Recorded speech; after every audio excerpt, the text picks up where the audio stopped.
Dans cette vidéo, on va corriger l'exercice 2.1, qui est un exercice de cinématique à une dimension. Donc la problématique, c'est la suivante, c'est celle d'un marcheur qui va faire un aller-retour entre un point A et un point B, à une certaine vitesse V, donc V égale 2 mètres par seconde. Donc ça, c'est la vitesse du marcheur par rapport au sol. Et ensuite, on a un deuxième personnage, là, qui est le nageur, qui va tenter lui aussi de faire un aller-retour entre A et B, donc la même distance. Et le nageur, il se déplace aussi à une vitesse V, cette fois par rapport à l'eau. Donc ça, c'est la vitesse du nageur par rapport à l'eau.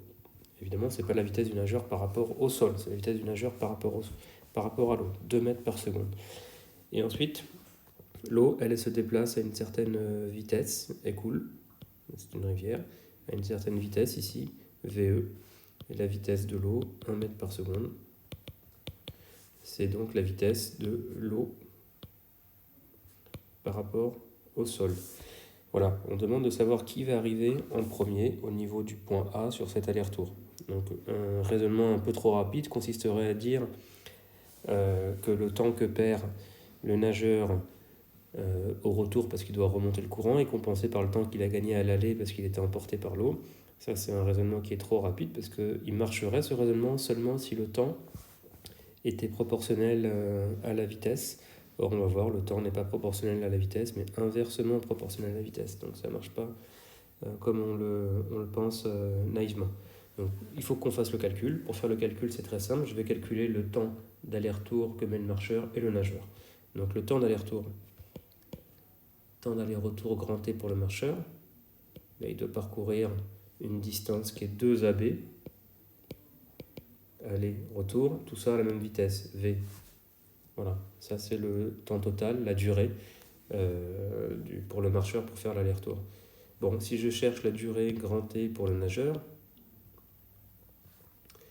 je sais que ça va être AB sur la vitesse du nageur à l'aller, plus AB sur la vitesse du nageur au retour. Cette fois, la vitesse, là, je la veux par rapport au sol. Par rapport au sol. Et là aussi, je la veux, la vitesse du retour, par rapport au sol. Voilà. Donc, la vitesse, je vais utiliser la loi de composition des vitesses. Pour déterminer la vitesse à l'aller et la vitesse au retour par rapport au sol. Donc, la vitesse à l'aller, ça va être la vitesse à laquelle je nage par rapport à l'eau, plus la vitesse à laquelle l'eau se déplace par rapport au sol. Donc, plus VE. La vitesse au retour, c'est la même chose, sauf que je vais avoir cette fois un signe moins, donc c'est moins V petit e. Voilà, donc le temps ou la durée que va mettre le nageur pour faire l'aller-retour, ça s'écrit donc AB sur V plus VE plus AB sur V moins VE. On voit que la durée, ici, là, elle n'est pas proportionnelle à la vitesse, elle est 1 sur la vitesse. D'accord ? Et c'est pour ça que l'idée de la compensation ne va pas marcher exactement comme espéré.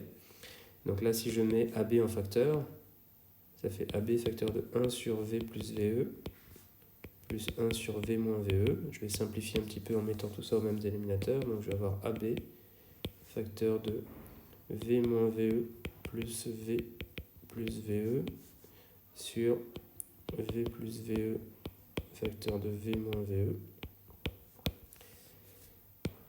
Donc là, le VE, il se simplifie. V plus V, ça fait 2V. Donc je vais avoir 2AB.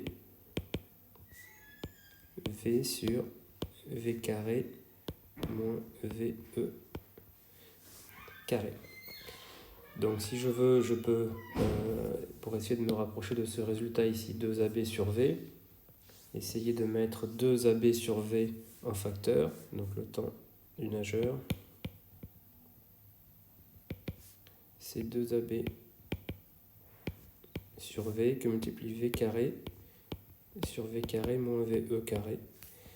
Et ça, je vois que c'était le temps du marcheur.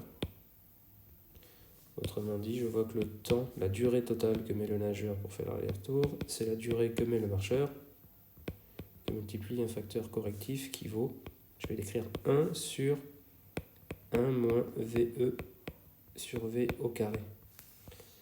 Voilà, cette chose-là est strictement supérieure à 1, et donc j'en déduis que la durée que va mettre le nageur pour faire l'aller-retour est supérieure à la durée que va mettre le marcheur pour faire l'aller-retour. On a donc répondu à la question.